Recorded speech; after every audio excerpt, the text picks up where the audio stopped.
Kasama natin ngayon si Cindy Brito, 26 na taong gulang at ang kanyang inirereklamo ay ang kanyang dating partner na si John Paul Morcoso. Ang hinaing ni Cindy, 2 taon na raw niyang pinagbigyan si John, ngunit hanggang ngayon ay hindi pa rin daw niya maaasahan ang maayos na sustento mula sa kanilang mga anak. Magandang hapon sa iyo, Cindy. Magandang hapon po. Okay. Kailan pa kayo naghiwalay nitong si John? Matagal na po. Nasa 3 years na po kaming hiwalay. Kayo ba nitong si John ay kasal? Hindi po. Ano ba sa tingin mo yung pinagmulan? Bakit kayo nagkahiwalay nitong si John? Po, nung may babae na po siya. Kailan mo nalaman na merong babae itong si John? Nung nagtatrabaho po ako sa Tagaytay, ang nagsabi po sa akin yung pamangkin ng amo ko. Tapos sabi niya po, hiwalay na daw po kami. Confirm ba na merong babae itong si John or haka-haka mo lang? Confirm po. Bakit mo nasabing confirm? Anong ebidensya meron ka? Yung babae po kasi taga sa amin. Tapos nakikita po doon yan, pumupunta. Saan yan?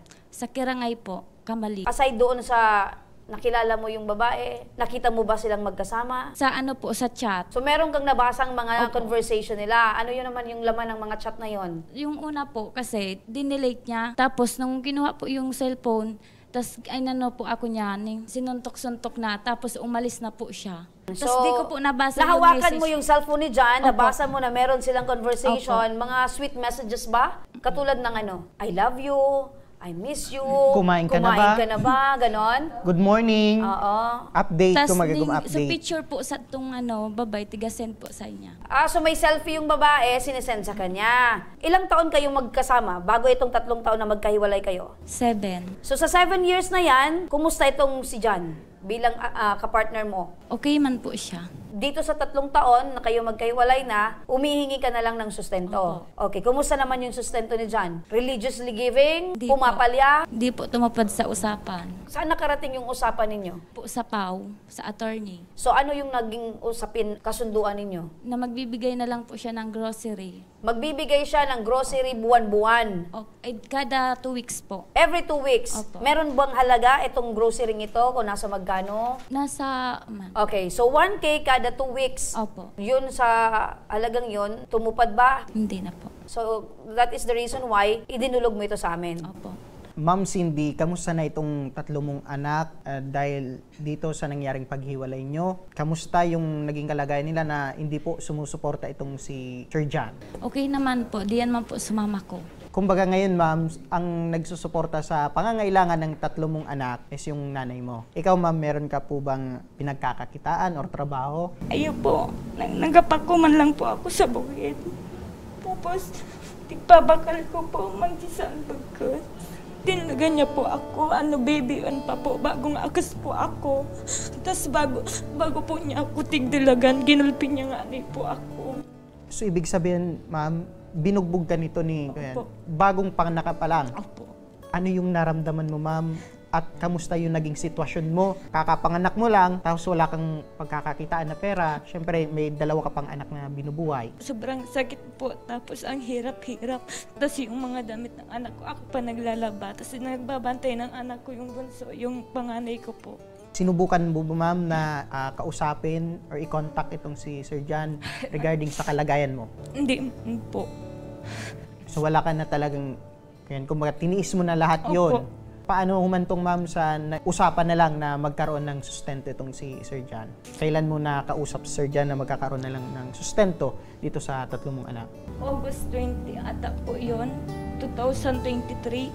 Tapos po, nagbigay naman po siya. Tapos, kada 3 months na lang po. Tapos hanggang ngayon, wala na. So 3 buwan lang na nakatanggap ka ng Opo. sustento mula rito kay John. John, para sagutin itong reklamo, live nating makakausap si John Paul Morcoso, 28 taong gulang, ang dating kinakasama ni Cindy, na basalang tinalikuran ang kanyang pamilya. Sir, magandang hapon. So ano yung masasabi mo dito sa reklamo ni Cindy? Una tigit sa lagat po, ma'am. Hanuin ko muna yung sinabi niya na 3 taon na po kaming hiwalay. Ano po, tama. Sa 3 taon po, ma'am. Tapos sinasabi niyang may babae ako. Samantalang yung babae ko ngayon, ma'am, 2 taon pa lang kami. Parang sumobra ng 1 taon yung binabanggit niya. Po. Pero isa yun sa rason kung bakit nagkahiwalay kayo. Hindi po. Dati So- na po kaming hiwalay bago ako ng babae. So ano yung sa tingin mo yung rason? Bakit kayo nagkahiwalay ni Cindy? hindi siya nagbabago eh. Bakit? Ano yung ugali meron si Cindy na hindi niya, sa tingin mo, hindi siya nagbabago? Maraming bisyo, ma'am. Sigarilyo, alak, tapos lalaki. Nung una pa, ma'am, isa pa lang anak ko, inamin, nahuli ko na siya ng may lalaki. Binugbog ko, yun, na lalaki. Pangalawang huli ko na yun, ma'am. Sa 2 taon na yon, twice mo na siyang nahuling may lalaki. Opo. Isang beses lang na nahuli nyo o pinagbigyan mo pa. So, ibig Opo, sabihin, kasi- talagang binigyan mo ng pagkakataon magbago sana. Opo, kasi may anak ko eh. Cindy, mabisyo ka daw. Nalalaki ka daw. Gaano ka Ebidensya, totoo? bigyan mo ako ng ebidensyang may lalaki ako. Marami na, ma'am, na ebidensya. Ebidensya. Ebidensya. Wait lang. Okay, so kayong dalawa. May kanya-kanya partner na. So, Sino ba gusto- talagang nauna? Huhulihin kita dahil ikaw ay merong babae. Huhulihin Hulihin din kita. kita dahil ikaw ay merong lalaki. So, sa madaling sabi, Ang ramdam, pirang bis na, dakulan kang babae. Sa akong pigabaliktad mo, matindian ka, mauragan ka, pwede ka na mag-artista. okay, so 2 barangay, 1 PAW. Ano yung napagkasunduan nyo? Halos ganun pa rin po, ma'am. Napagkasunduan na magsusuporta ako. Nung una, ma'am, yung paghihiwalay nga namin, ma'am. Kaya bali nun, ma'am, hiwalay na talaga kami. Napag-usapan nyo sa Public Attorney's Office na magbibigay ka ng 1,000 No. worth ng grocery. No po, ma'am. Ano yon? Wala po siyang presyo. Yung kaya lang po, based sa aking trabaho o sa kada 2 weeks po yun. Partner, balikan ko lang si Cindy. Pumayag ka nun na ganitong sitwasyon. Bakit ka pumayag na gano'n na walang amount? Nag-approve po ako na grocery na lang. Tapos nagbigay naman po siya. Tapos nung parang hindi na po talaga nagbibigay siya. First and last yun na pagbigay niya, Opo. ma'am. Okay. Sabi niya 3 beses. Oh, sir, sabi ni ma'am, 1 beses. Doon pa lang po, sa parang hindi na siya nagbibigay, mahuhuli mo na doon yung tao kung anong sitwasyon. parang. O, bakit di niya alam kung nagbibigay ako? Pero ikaw na lang, para mas maging malinaw, nagbibigay ka ba? Nagbibigay ako, ma'am. Ilang beses ka nagbibigay? Tinupad ko po yun yung kada 2 linggong usapan namin. Ilang Yun nga beses? lang po, ma'am. May usapan kami doon sa PAW na hindi niya tinupad. Kaya kung sino man po na hindi tumupad sa usapan, siya po yun, sir. At about naman po sa anak namin, pwede ko pong hiramin ang anak namin. Mm-mm. Yun po ang pinag-usapan So namin yun ang sa PAW. binabanggit mong hindi niya tinupad. Yes po. Magmula po nung nakuha kong sa barangay na nga po, ma'am, na hiniram ko, pag-usap-usap namin sa barangay, yun yung first and last kong kasama yung anak ko. Ay, Hindi, ma'am. ikaw pala yung pumalya dahil hindi mo pinahawakan man lang or pinakita sa yung mga anak mo sa tatay. Totally po, pinaadon ko po yan sa balay. Sabi ko, kung maya mo makita ang hakas mo, umadon siya. Ay, paadon niya po, so ipangod niya. Bakit naman kine-question mo na hindi mo anak yung bunso ninyo? Ma'am, tulad nga anong dati, ma'am, na marami na siyang ginawa sa akin, ma'am. Kahit ganyan ang iniisip mo, lukso ng dugo Alam na mo, ito ay anak ko. Alam mo po, ma'am, wala po ako na masasagot sa tanong niyo po, ma'am. Ano po? Pero po kung itatanong niyo po, ma'am, kung kasama ba yun sa suporta ko, sinasama ko po yun, ma'am. Okay. Kasi wala pong alam yung bata. Oo, pero Ngayon, bakit ma'am, wala kang sagot doon sa tanong ko na wala ka bang nararamdaman na ikaw yung tatay nung bunso ninyo? Siguro, ma'am, sa sobrang galit ko na sa puso ko, wala na akong maramdaman. So aminado ka na hindi ka talaga Yes nagbigay po. ng suporta ngayong Kasi buwan? hindi niya binibigay sa akin yung bata. Pero nandun po ang suporta, nasa bahay. Ang sabi ko niya sa kanya, ma'am, noon pa man, ako hindi mo ko basta-basta maaasahan na ihatid ko pa yung suporta sa inyo. Kasi nga, naka-duty ako sa Kamsur, Sorsogon, Libon. Ang lalayo po ang aking project. Wala naman ako dyan about sa ganyan, ma'am. Kasi ang sinabi ko sa kanya, pag walang makakahatid doon sa inyo, kunin mo na lang sa tita ko. Kasi yung kapatid ko, hindi pwede ko obligay nun lagi. Kasi may buhay din yun na inaasikaso. Okay, pero bilang ikaw yung tatay, obligasyon mo na ikaw yung magpaabot ng suporta. Ayan. pero Siguro magre-react din sa side rin ni Mister, Dahil siguro sa nagdududa na ginagawa- lang sa ginagawa ni Cindy, meron na pagdududa din si Sir. Kasi ang gusto ni Sir, mapunta talaga dun sa Yes po, mga sir. anak niyo. Yes po. Okay. O, Ma'am Cindy. lahat ba yun na pinapadala sa iyo? Saan napupunta? Di man po ako niya tiga-taon ng kwarta. Eh, Oh, hindi nga pala. Tigtawan man lang niya ako, 500 tig bakal pong cake. Anong tuhi ang tigdaw mo sa akin? May mga ebidensya ako dito, ma'am. Ilan mong bibidensya mo tawra ka sa akin tig padalang 2K?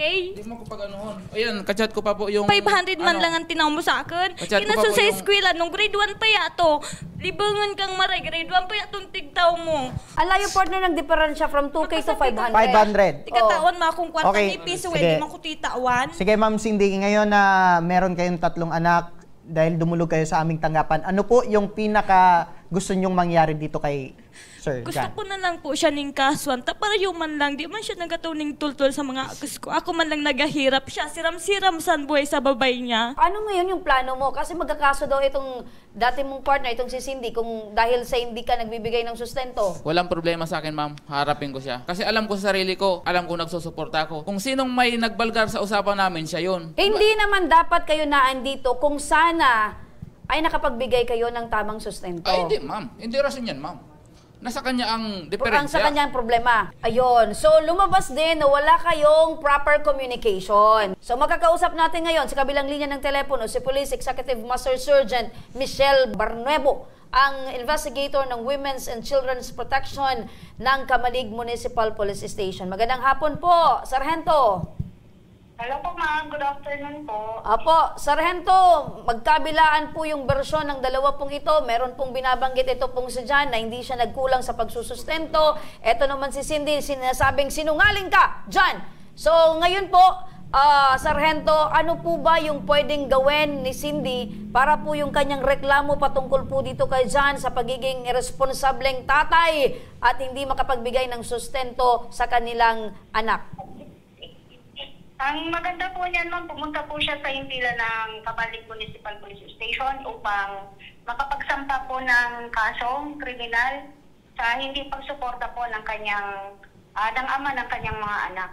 Opo. In case po, ma'am, na hindi po tumupad itong si John sa kanyang pinapangako or pangako dito sa 3 anak, ano po yung pwedeng kaharapin na kaso nito ni Sir John? Pwede po siyang sampahan ng kaso ma'am sa violation po ng RA 9262 sa economic abuse or non-support po sa kanyang mga anak. Ayun. So, economic abuse and unsupport sa kanyang mga anak. anak. Yan po ba, Sargento, ay meron pong kaukulang pagkakakulong at penalidad? Kung tapat po ang ating ebidensya at mapapatunayan po na hindi talaga po siya na nagbibigay ng suporta, ay maaari po siyang makulong.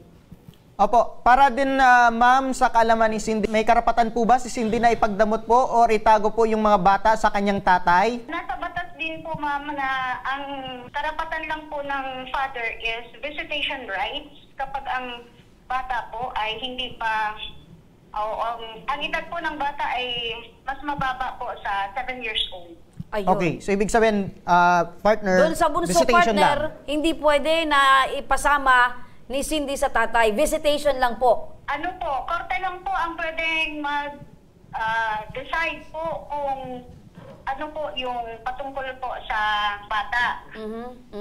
Opo, Okay. dahil po dyan ma'am, ano po yung maipapayo nyo dito kay Cindy? Ang may papayo ko po kay Cindy is magsampa na po siya ng kaso para po malaman natin kung ano yung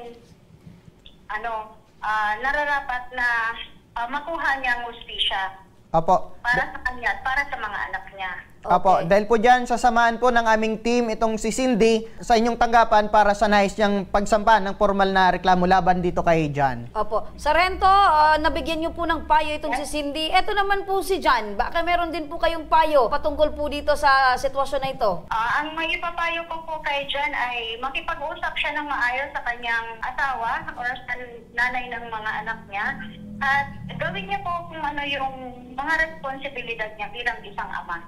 Opo. Para po maging maayos po ang pagpapalaki po sa mga bata. Opo, dahil po dyan, Yung opo. mga bata po ang apektado sa ganyang sitwasyon ng Tama po ma'am, mga tama po. magulang. Opo, dahil po dyan, maraming salamat po, Police Executive Master Sergeant Michelle Barnuevo ng Kamalig MPS. Maraming salamat po ma'am. Okay po. Opo, maraming salamat po, Sargento. Balikan natin itong si Cindy at si John. Cindy, ano plano mo ngayon? Itutuloy mo ba yung reklamo, yung kaso mo dito sa dati mong kinakasama? Itutuloy ko po. John, habang binibigyan ka ng payo ni Sargento, iba yung reaksyon mo. Bakit? Kasi ma'am, wala akong nakitang batas para sa akin. Wala kang nakitang batas para sa'yo. Yes So, po. nababanggit niya ni Sargento na meron kang karapatan bilang tatay pero only visitation. Sa batas, since hindi kayo kasal, ang mas may karapatan or yung ano ng bata ay nasa nanay.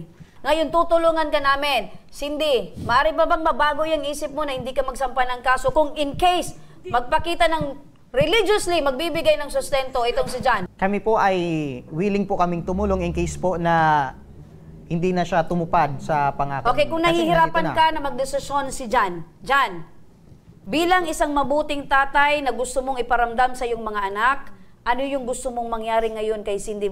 Baka maano natin si Cindy.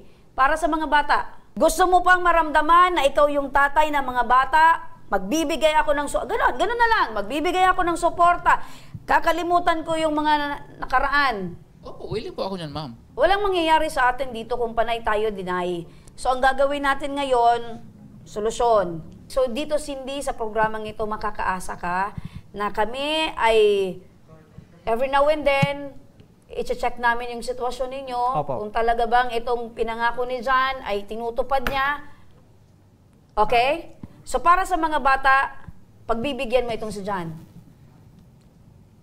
Po, umadun na lang po siya dito sa balay. Okay. So, welcome ulit siya. Dahil ipinangako mo sa kanya na magsusustento ka kung ano man ang problema mo dahil, like for example, wala kang trabaho ngayon, sa batas, hindi naman ikaw pipilitin na makapagsustento dahil wala kang ang hanap buhay. Pero bilang tatay, obligasyon mo na gumawa ng paraan. Opo. Last message mo para kay John. Pagbibigyan tapay ka nga na. Pag di ka nagsuporta, kakason tanay ka. Sa akin po, ma'am, sa buong buhay ko, ma'am, ang kaso, ma'am, di na ako natatakot niyan, ma'am. Kasi alam ko naman ang ginagawa ko sa sarili ko, ma'am, sir. Nagsusuporta ako ng maayos. Kinausap ko na din po yan na sana kalimutan na nga niubos na madam na nangyari sa amon. So, akas na lang fokusan kung din maparaiso akos. Para maparaiso akos. So ngayon ba, nasagot na yung tanong mo na yung karapatan mo din? Yes po, kahit pa paano, ma'am. Ayun. So yun ang gusto namin dito, no? Kasi baka isipin mo, pinapanigan namin itong asawa mo, itong si Cindy, dahil siya yung nagreklamo. So kami dito ay nagiging katuwang nyo, nasa gitna lang kami para mabigyan namin ng solusyon yung problema ninyo. Okay na ba? Yes po, ma'am. Ayun. Nasa magkano yung kaya mong kada buwan? 2K nga worth of groceries. Sige po, madam. Okay. So dyan, katulong mo kami ha. Katulong mo kami. Ibigay ko na ng Okay. So, mga ka-aksyon, babantayan natin itong mga susunod na kabanata ng buhay at istorya nitong dating magka-partner.